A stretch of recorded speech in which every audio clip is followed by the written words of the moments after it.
average, Australians are tracked nearly 500 times a day, as one form of advertising, known as real-time bidding, broadcasts what a person in Australia is reading or watching and where they are.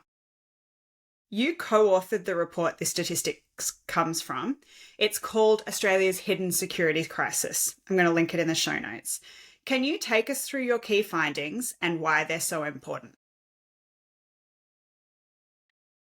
Here's how it works. And when I explain how it works, Miah, you'll then understand why it's pumping data about Australians and everyone else all over the world, and how those data can easily end up in the hands of adversaries or potential ne'er-do-wells.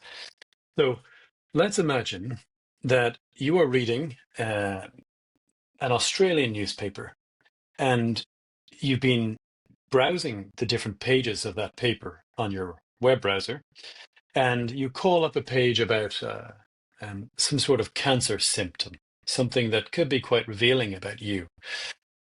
Now, as that page loads in your web browser, there will be rectangles that appear on the page, and those rectangles, we all know, will contain an ad.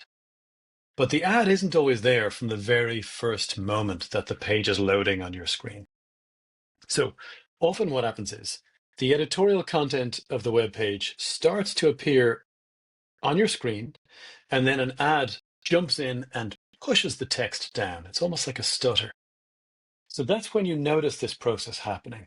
But what you're not seeing is what led that ad to be pushed in.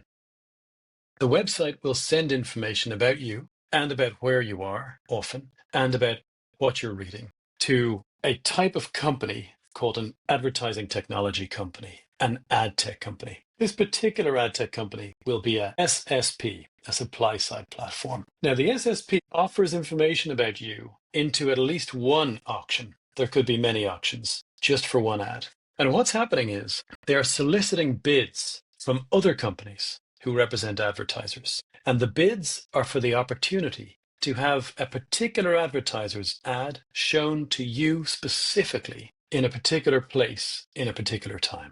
Let me say that again in plainer English. You turn up on a website and they throw you to the wolves, and there's an auction for your attention, and tens, hundreds, conceivably thousands of different entities receive information about where you are, what you're looking at, reading, watching, listening to right now. And they receive identification codes that link you and what you're doing now and where you are now to where you just were. And that could go back months or longer. You can stitch these things together. So why? The logic is that if I am a car company, if I'm Renault or Toyota, I will want to show you ads at a particular price, and I'll want to show only some people these ads. So for the advertiser, in theory, this makes sense. It actually doesn't because of certain problems with this system.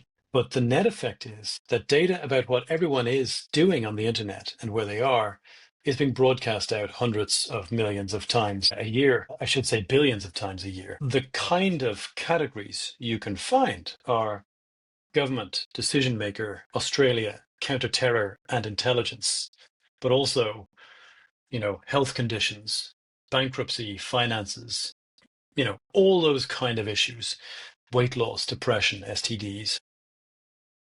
And once you've got those category codes and you can show an ad to a person, you can then start tracking that person.